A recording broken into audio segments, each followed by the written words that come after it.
mga katrackers. Nandito tayo sa 8261 East 55 mga katrackers, dito sa Pulan. Luluwas tayo papuntang Germany mga katrackers. At medyo malaylay pa ang Germany ito mga katrackers, 700 kilometers pa. Yan mga katrackers. East 5 pala mga katrackers, East 5. Ito mga katrackers ay medyo maganda-ganda to dahil motorway. Hindi na dumaan tayo sa mga maliit na kalsada. Hindi na tinakunan dahil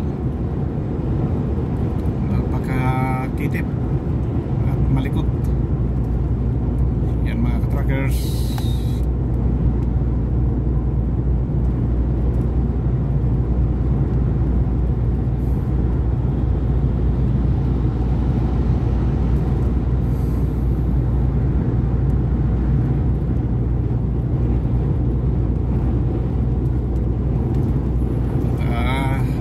Maraming salamat mga katrackers. Congratulations sa bawat isa sa atin. Tayo ay nag 5,000 subscriber na mga katrackers. Sana ay tuloy-tuloy yung suporta nyo sa akin mga katrackers. Natutuwa ako mga katrackers kahit mahigit 100 lang ang viewers natin bawat video. Solve na sa akin mga katrackers dahil yun lang talaga ang binibigay ni YouTube sa atin. Sana naman YouTube ay tulungan mo bawat isa sa amin na lalaki yung mga channel namin sa bawat isa. Dahil hindi rin basta-basta mga katrackers. Naglaan tayo ng panahon at pira ito mga katrackers dahil may pira dito mga katrackers itong pag-load natin. Hindi na natin iisipin yung kikitain natin dito mga katrackers kasi barya-barya lang at ipamahagi rin natin sa mga kabataan mga katrackers. Ang akin lang mga katrackers ay masaya akong namahagi sa inyo dahil mayroon ding iba yung mga nagbabalak na pupunta dito sa Europe.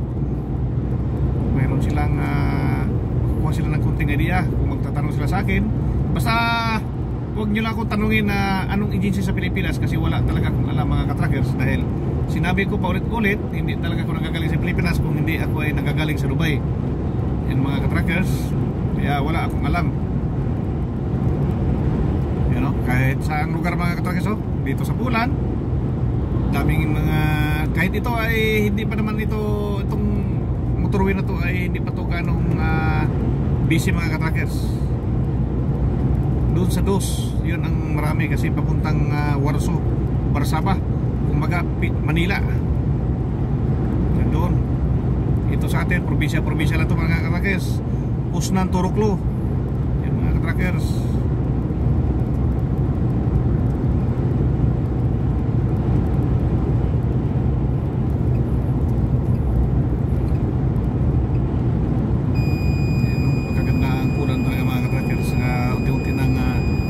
Maganda yung ekonomiya nila mga katrackers.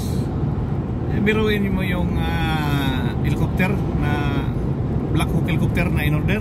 Galing yan dito sa Pulan mga katrackers. Pero sa tingin ko under supervision ng Amerika yun mga katrackers.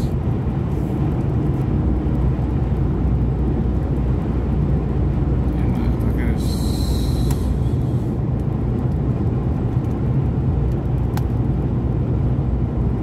Dito banda yung sa World War II mga katrackers, bakbakan mga katrackers. Kasi itong Pulan kawawa talaga to sa panahon ng World War II. Ang kalahati nito ay inangkin ng Germany.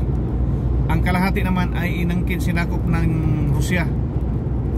Mabuti naman mga katrackers pag nung humupa na yung gira, dahil hindi pa naman tayo pinanganak mga katrackers, yung nabasa na natin sa world history dahil mahilig tayo sa world history mga katrackers. Mabuti ibinalik ang Pulan sa kanila. Grabe ang bakbakan ito mga katrackers. Gira, daming patay dito mga katrackers. Bell to bell talaga, harap-harapan.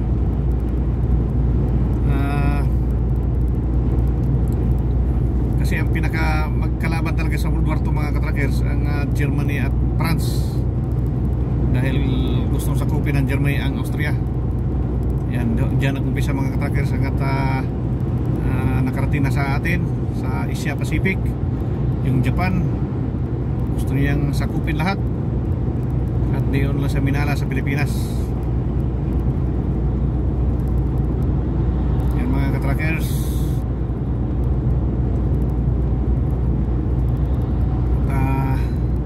Mabuti, maraming salamat sa Panginoon mga ka-trackers. Ngayon ay unti-unti nang bumupa yung naramdaman ko na kinabahan ako doon mga ka-trackers, yung diarrhea ako mga ka-trackers. At hindi naman sa amoeba mga ka-trackers. Alam ko naman ang amoeba dahil may bula-bula, tubig, ganun. Parang dahil hindi lang ko makahihi siguro mga ka-trackers, hirap ako umihi. Doon ako kinabahan ako, baka bato sa kidney, appendicitis, marami na tayong iniisip kung ano-ano. So tiwala lang tayo sa Panginoon mga ka-trackers, in Jesus name. The God is our personal Savior and Healer. Yan mga ka-trackers. Wala na tayo kasi yung gamot na ininom ko mga ka-trackers, parang napansin ko parang hindi tumalab. Dahil tuloy-tuloy, biruin nyo, isang linggo mahigit mga ka-trackers. Mabuti marami tayong tissue at supot. Alam nyo mga ka-trackers, paraan-paraan na ito mga ka-trackers para hindi tayo mahirapan. Diskarte ba kung baga. Ganyan talaga mga buhay ka-trackers. Kailangan palagi kang Boy Scout. Dito mga ka-trackers, ang isang buhay ng isang trail driver dito sa Europe, mapa-Canada man or dito lang sa Europe mga ka-trackers, dahil wala kaming permanente na bahay, dito lang kami sa truck. Kaya minsan hindi makaligo ng isang linggo, pag malas-malasin pa 2 linggo, hindi matapat sa may paliguan. Yan ang gagawin mo mga ka-trackers. At yung panghugas na tinaplato mga ka-trackers, basahin lang ng kuti at tissue na ang babanat yan. Yan, Boy Scout lahat mga ka-trackers. At matapat tayo sa mga grocery. Kailangan pag may pira ka at medyo titingnan mo kung ano yung kulang, birahin mo na ka-trackers. Dahil alam nyo naman na mahirap maubusan ng pagkain.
Kasi marami na yung bubutot sa likuran natin, magagalit sa atin.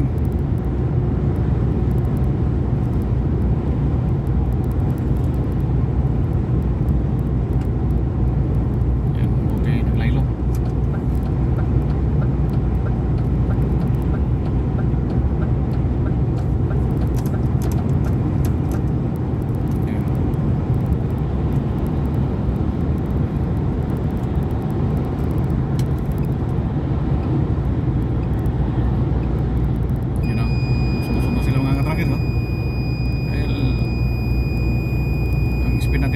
Kailangan hindi tayo lalampas ng 90 kasi makikita yan dito sa taco card machine. Pag mahuli tayo ng pulis, naku mga ka-trackers, siguro sa 95 to 100, 92, basta balik. Okay lang mag 100 ka mga ka-trackers, maka 100 ka mga ka-trackers, balik ka kagad. puros tong tako mga ka-trackers, kaya hindi basta-basta magmaneho na wala kang alam. Siyempre sa una ka mga ka-trackers, mga ngapa ka pa, pero huwag kang mag-alala, napakadali lang mga ka-trackers. Pati GPS, navigation, lahat matutunan niya mga ka-trackers. Normal lang yan, yung sa umpisa ay medyo sala ng kunti. Kung pansinin yan mga ka-trackers, dahil na tayo pinanganak na isang trail driver. At shout out sa ating lahat ng mga OFW sa buong mundo. Shout out sa ating lahat. At nabuhay tayong lahat mga ka-trackers dahil nagsakripisyo tayo para sa ating pamilya mga ka-trackers. Mabuti nga yung medyo iba, yung iba mga maganda-ganda yung kalikayan. Ang mahirap yung mga domestic helper, lalo na sa Middle East. Parang nakakulong, ginawang alipin, sobra-sobra yung trabaho. Yung mga ka-trackers, walang day-off, walang privacy. Grabe mga ka-trackers. Meron namang iba galante pero kukunti lang.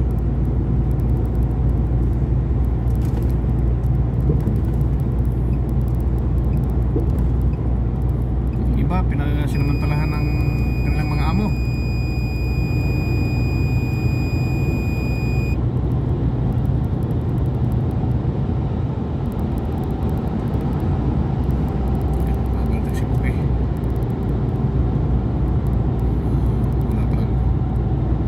Wala pala siyang karga, yun pala malagaling.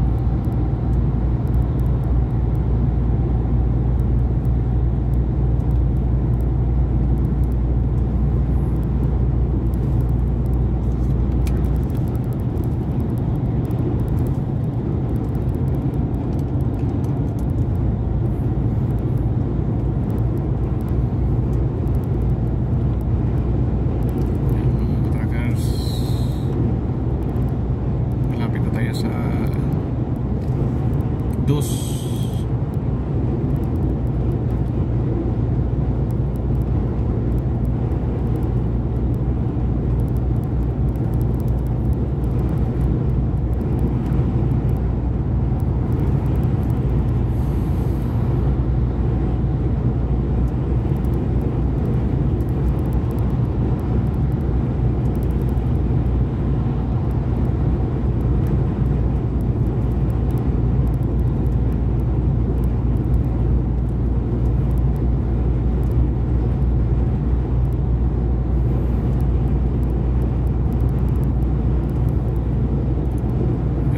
Salamat mga ka-trackers.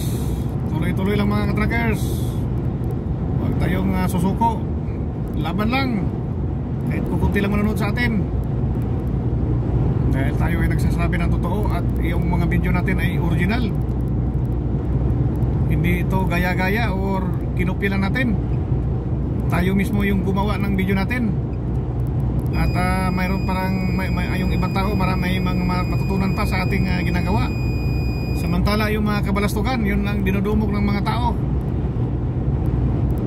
Pag-post, wala ka kwinta-kwinta mga ka-trackers, puro kabalastugan lang. Payabangan, kabalastugan, kabastusan.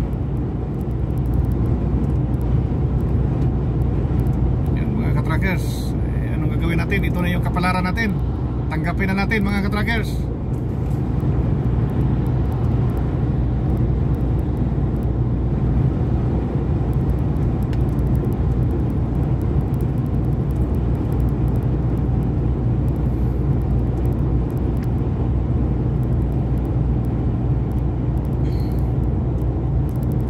Shout out sa aking anak, si Cyrus. Malapit na ang kanyang birthday. Cyrus Glenn, happy birthday nak, I love you. At happy graduation. Sa wakas nakagraduate na siya ng K-12. K-12 ba yung tawag dyan? At magpuproceed na siya sa nursing course. Sana ituloy-tuloy yung trabaho natin para mabigyan natin ng magandang kinabukasan. At si Nico Al Glenn, shout out. At si Christian Glenn, shout out. At maraming salamat mga katrackers. Hindi natin maisa-isa. Si mama at papa ko, si Jiri, sa kanyang pamilya, si Grace sa kanyang pamilya, sa aking mga kapitbahay, kaibigan, kamag-anak. Maraming salamat. To God be the glory mga katrackers.